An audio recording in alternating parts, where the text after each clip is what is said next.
Okay, so before we jump into the actual training itself, I thought that it might be advantageous to show you an avatar that I created in the keto diet niche for a business that I own in the keto diet niche. So this is the Keto Kate avatar. It is essentially an avatar, based around a woman that I call Kate, who is the most motivated buyer that I have identified in the keto niche. So let's take just a few moments to take a look at the Keto Kate avatar so you get an understanding of what it is that we should be building out here and the depth of understanding and knowledge and power of what we're creating here, and how it can actually help you create advertising that breaks sales records. So let's move into the Keto Kate avatar.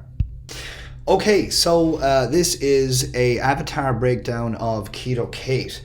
So nothing fancy in terms of some fancy schmancy design or anything like that. This is just a document that I converted into a PDF here. So let's take some demographic information on Kate here. Keto Kate, that's her name. She's 58 years of age. She has a college degree. She's married. Her occupation is administrative services. Her job is a secretary. Her income is about $36,000 a year. She lives in Huntsville, Alabama. General interests are keto recipes, support groups, and getting diet advice. So in terms of what her wants are, Kate wants to know what foods to eat and avoid on keto. Okay, this is a huge want of people in the keto niche. They want to know what it is that I have to eat and avoid, what I can and cannot eat on the keto diet. Kate's looking for a proven plan for getting into ketosis. There's a lot of confusion. There's a lot of information out there on that, but it can be confusing. So she's looking for a proven plan that will get her into the state of ketosis as fast as possible. She's looking for advice on how to overcome a weight loss stall. So weight loss stalls are a huge problem in the keto diet niche. She has invariably encountered weight loss stalls and needs advice and instructions on how to overcome a weight loss stall. So what happens is keto dieters, they get on the diet, they start to lose weight, and then all of a sudden they stop losing weight and they don't know what happened. That's called a weight loss stall. Kate's looking for delicious keto recipes that are simple and fast to cook. We're going to come back to that in a little bit, but Kate's a secretary. She's working in a full-time job. She's not a good cook, doesn't cook very often. So she's looking for, delicious keto recipes, but they've got to be simple and they've got to be fast to cook. She's looking for a trusted advisor to help her succeed. We're going to be talking about that again in a little bit. But these are the things that she's out there actively looking for. Okay? She wants these things. Her needs, she needs to lose between 50 to 75 pounds of fat. So we're not talking about somebody here who's got some vanity weight to lose around her ankles or her elbows. We're looking at a woman here who's got a very significant quantity of weight to lose. She needs lots of support, lots of motivation, lots of encouragement, lots of reassurance. She is, as we will discuss here in a little bit, she's got very, very low self-esteem. And needs a lot of support. She needs a lot of encouragement, motivation. She needs to be reassured that she's doing everything right, and she needs to be encouraged to stick with the program and all of that kind of good stuff. Those are her needs. She desires to be slim and healthy, confident in her appearance. So Kate is not looking to be like some kind of sexy girl again. So she's not looking to get into her sexy bikini for the summer. She's beyond that. She's 58 years of age. She's not looking to be sexy and desirable. She's not looking to turn up at the club anytime soon and drive guys wild on the dance floor. That's not Kate. What she is looking, for reasons you'll understand in a few minutes, she is looking to be confident in her appearance. She looks at herself in the mirror every day, and she just dies inside. She just sees a terribly ugly, overweight, awful person, and you know what she wants is, she wants to feel confident. She wants to look in the mirror and feel confident and proud of who she is. She desires to fit into more attractive clothes. So she's got clothes in her wardrobe that are her kind of skinny clothes that take her back in time to a point where she was feeling confident in her appearance.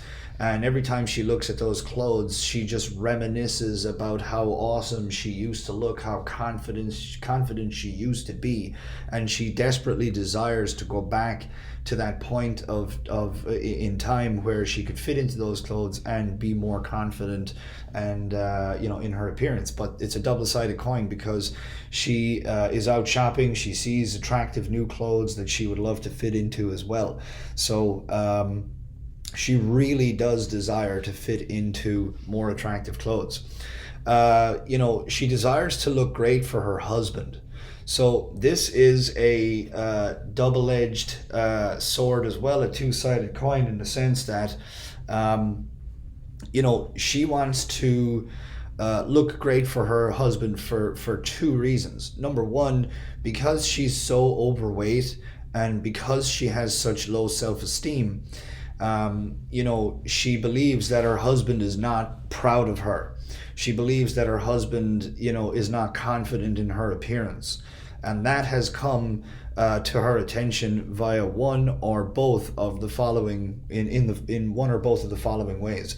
Either unconsciously and in unspoken terms, it has become clear to her via the look, that her husband has given her, or the body language that her husband has, that he's just not happy with her appearance.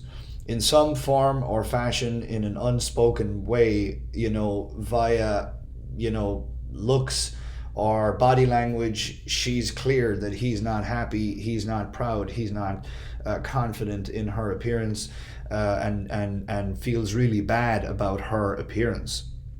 Secondly, it has come to her attention in the form of him just not being that interested in her anymore, sexually, romantically, even just like paying her attention, sitting down, having deep, meaningful conversations, or eye to eye contact, where they're having meaningful, spending meaningful time together. He just doesn't engage with her on that level anymore, either sexually or emotionally, or even just by giving her time. So she really desires to to look more attractive so that he can be proud of her, as well as for him to be more attracted to her physically and emotionally. So she's got a lot of fears. She fears another failed diet attempt. So you have to understand something. Again, Kate's got really low self-esteem, and she has been suffering with her self-image and her self-esteem for quite some time. She's been overweight for quite some time. Every time she looks in the mirror, she feels miserable, in terms of like who she sees looking back. So she feels awful about herself. She's probably also been the butt of jokes. She's it has become clear to her that she is just not an attractive person, has let herself go, and the journey to the point of taking action on a diet has been a very long journey and a very painful journey. The suffering has mounted, on top of itself. More and more suffering, and more and more suffering, and more and more suffering has gone on day after day, week after week, month after month, oftentimes year after year, until the final straw happened, the final straw that broke the camel's back, and she ultimately decided, okay, I'm going to go on a diet. But even from the point that she decides to go on a diet, there's still a journey to actually building up the confidence to actually take action. So there's this awful long period of time of self-talk and building herself up and giving herself the courage and the confidence to take action. And then when she finally takes action and fails, it's a devastating blow to her. It's a devastating blow. She tumbles back down into a darker, deeper place than she once was, as a result of having failed, because now it's just further confirmation of how much of a loser she is, in her own mind. So she has failed time and time again to diet, and each and every time she fails, it's a devastating emotional blow for her. It's such a devastating emotional blow that she's very fearful of it. She's very worried about another failed diet attempt. It's kind of like being dumped by like too many men that she fell in love with. Like, she can only take so much. That's kind of what it's like with dieting here, with attempting to lose weight. Every time she fails, it's a terrible blow, and it's a blow that takes her a very long time to get over. So she's very afraid of another failed diet attempt. This is like key information for you to know in terms of selling to Kate. Being hungry and miserable, for obvious reasons. She's used to eating 3 meals a day and 3 or 4 snacks a day. So for her to be in a place where she's not hungry, and for her to go from eating all she wants and not being hungry to being completely hungry and miserable is a huge concern for her. She's very, very worried about it, because she knows that she doesn't have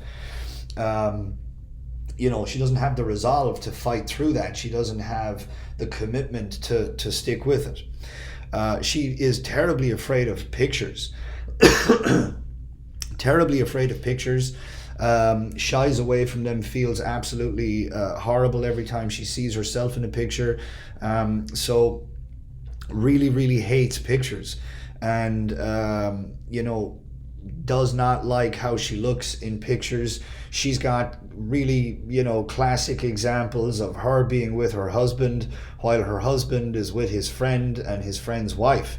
And his friend's wife is slim and beautiful, and she's this, in her own mind, this very ugly, very overweight woman in comparison to this slim, beautiful woman. She's got examples like that are seared into her soul. They burn terribly, because it's just so clear to everybody in the picture, like what she is, who she is, and she just feels absolutely awful about it. So really terrified of pictures. Being embarrassed or isolated in social situations. So again, she socializes a lot with friends and co-workers, and being on a diet means you can't kind of relax and enjoy yourself. You're kind of the odd one out. While everybody else is eating burgers and fries and everything, you're eating some broccoli, and everybody's looking at you, and everybody's, giving you weird glances, and, it's just like, it's a whole embarrassing situation. And then being isolated on top of it, i.e., you can't go to the bar, you can't go and drink the night away, you can't go to the fast food restaurant and have fun with everybody, because there's too many opportunities for you to cheat. So what ends up happening is she's just regularly humiliated and embarrassed. And while that might not seem, kind of like a big deal for somebody who has healthy self-esteem, for somebody who's really low self-esteem, even the slightest embarrassment is something massive for them. So and then just being isolated, can't hang out, can't go with your friends, can't go with your family to certain places, just leaves you sitting at home totally isolated and alone. She's very worried about that. That's happened to her many times in the past. Very afraid of her lack of discipline to cook daily. Again, Kate's not a cook.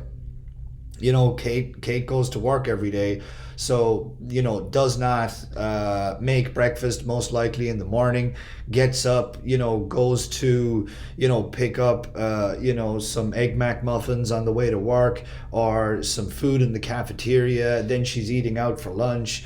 They she might go home, order some food to the house. She's not cooking all the time. So to go from a place of not cooking daily to cooking daily is a huge concern for her. She just doesn't know how she's going to fit it into her life, doesn't know how she's going to fit it into her schedule, doesn't know if she'll have the discipline to do it. Very worried about it. Complicated recipes. So again, Kate's not a cook, so Kate's got plenty of examples of like attempting to cook things and burning it and undercooking it and making it just overall a horrible meal. So like she's really worried about, oh my goodness, I'm going to start the keto diet and I'm going to have to cook recipes with 57 different ingredients in them, and I'm just going to end up burning them and making a fool out of myself, and my husband's going to be pissed off, and yada yada yada. And for me, if I was to cook something and it didn't work out right, I wouldn't care. I'd shrug my shoulders and move on. For someone with low self-esteem like Kate, it's again another blow. It's like another nail in the coffin. Oh my God, I can't even cook. I can't even cook like a regular person. Again, just another nail in the coffin, another reason to kind of beat herself up. Number 7 is she's afraid of her lack of willpower to succeed. She doesn't believe in herself. She doesn't believe that she can do it. She doesn't believe that she has what it takes to reach her goals. She desperately wants to lose weight, but her experience with past diets has shown she just doesn't have the willpower to succeed. Do you see now, like, we're this far in, but like, do you see how, by like countering this stuff in your copy, like if you were to talk about how you don't even need any willpower to succeed in this diet, all you have to do is 1, 2, and 3. Do you see how that language would be enormously powerful for Kate to hear? Do you see how saying like, hey, this whole thing is designed in a way where you're not even going to be hungry, you won't even feel miserable, and how like, you're like, let me show you of people, like pictures of people who, like look at their before pictures, look at their after pictures, look at how, Mary said that she hated how she looked in when she was so overweight, but like, here's how Mary looks now and here's what she has to say. And Mary is like, I can't believe how wonderful and radiant I look, and yada yada yada. Do you see how that's tying into looking terrible in pictures? Lack of discipline to cook daily, complicated recipes. What if you were to create, a report here, or a book, or a cookbook, and it's like 5-minute meals with 5 ingredients or less? Like, look, one of the biggest problems people have, with most diets is the discipline to cook daily, or else that, they're very worried about having to cook these complicated recipes. That's why we've created this cookbook. It's called 5-minute keto meals. And like, do you see how this is so freaking valuable? I hope you do. Saggy skin after weight loss. So this is a huge topic for keto dieters. People who are significantly overweight and lose a lot of weight, it's kind of like, getting out of the frying pan and ending up in the fire. It's replacing one problem with another problem, one unsightly problem with another unsightly problem. Because if you lose a lot of weight very quickly, you end up with saggy skin. And that's a huge problem and a huge worry and a huge concern and a huge fear for keto dieters. Last but not least, more so than any other niche I've ever been in, keto dieters for some reason are remarkably terrified about being the victim of a scam. They're, like, if you're to like look and study at like look at and study an awful lot of keto dieters, the word scam will keep coming up again and again and again and again and again and again and again. I haven't seen it in any other niche. It's an interesting anomaly in the keto niche.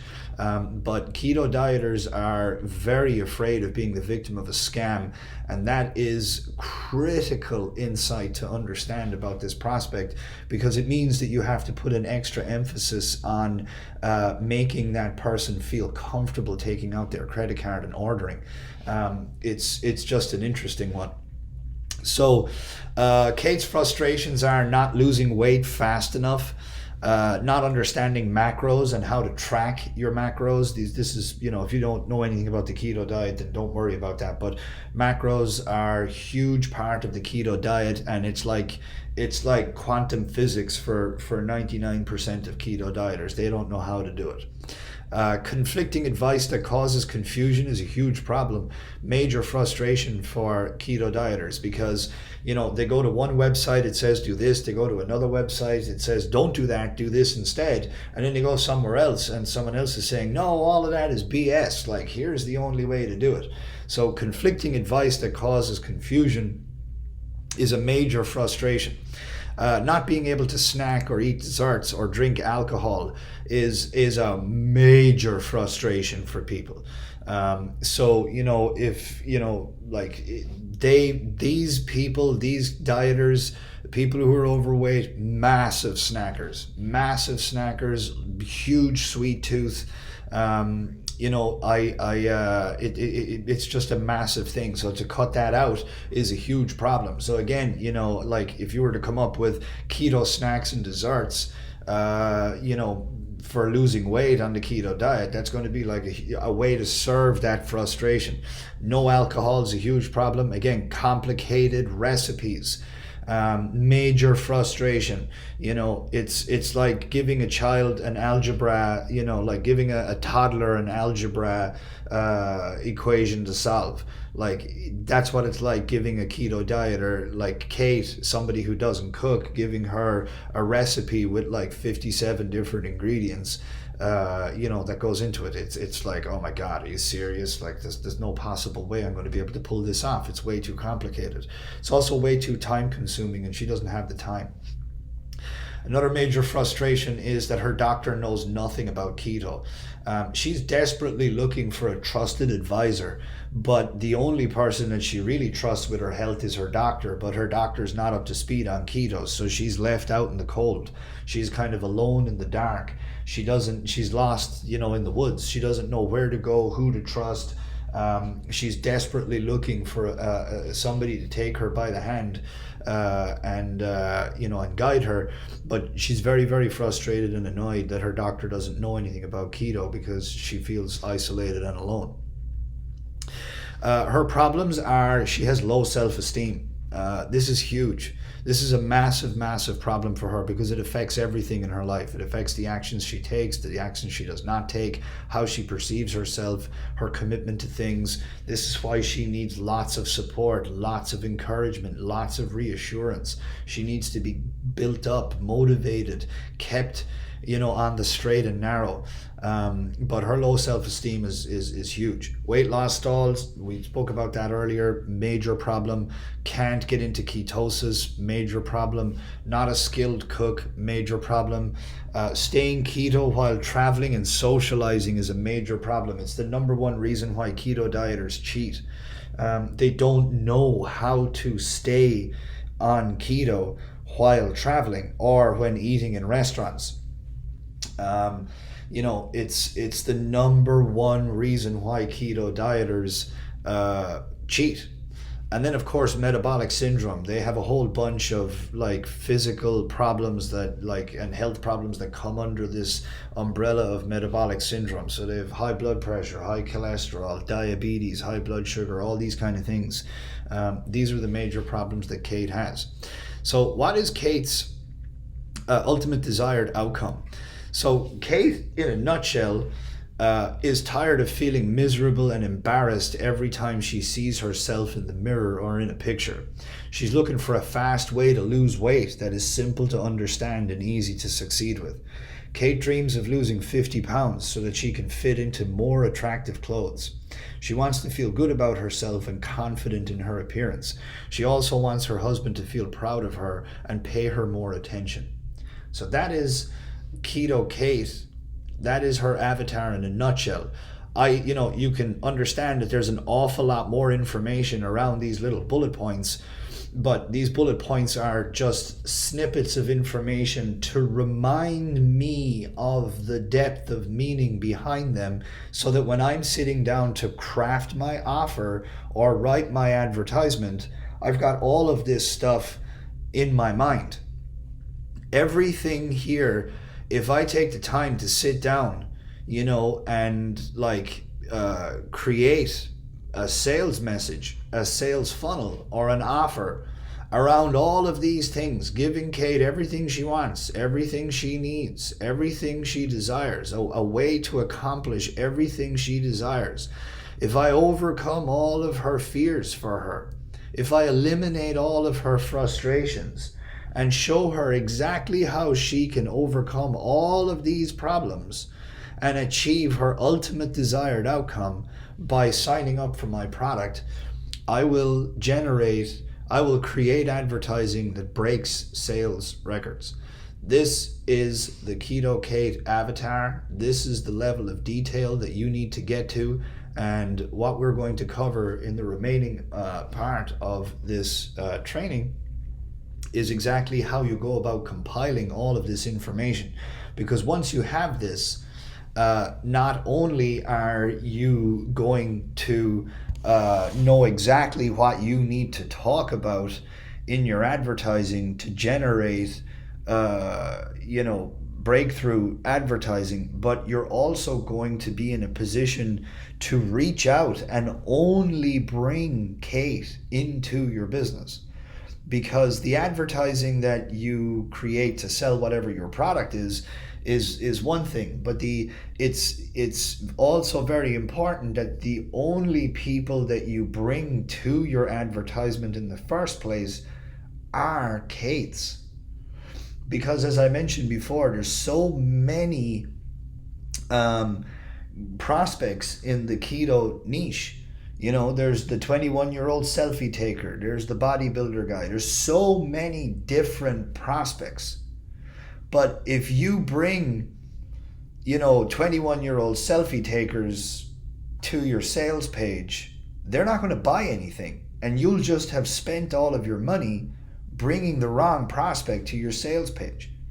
So the beauty of this avatar, it does two things. Number one, it gets you clear on exactly who you should be targeting into your business. The most motivated potential buyer for what you have to sell is the only person you want to attract into your business. The avatar gets you clear on that so that you can become laser targeted and laser focused on attracting only that motivated buyer into your business. And then from there, your avatar is going to help you create offers, create products and solutions, create offers, create sales funnels, sales messages, and overall just killer advertising that's going to get Kate to whip out her credit card and buy your products and services with reckless abandon. And that's the power of this. And there's no other way to ensure your success in marketing and advertising than to be remarkably clear on these two things. A, who the most motivated buyer is for what it is that you have to sell, and B, a complete in-depth understanding of the avatar, of that exact specific avatar, i.e. her wants, needs, desires, fears, frustrations, and problems, so that you can get clear on what her ultimate desired outcome is, because only then are you in a position to sit down and start advertising. So let's roll up our sleeves and talk a little bit about how to go about this. In fact, the next video I want to just tell you about some simple mistakes that that people make in terms of putting avatars together. I just want to quickly tell you what these mistakes are so that you can avoid them in creating your own avatar. So I'll see you in the next video. Cheers.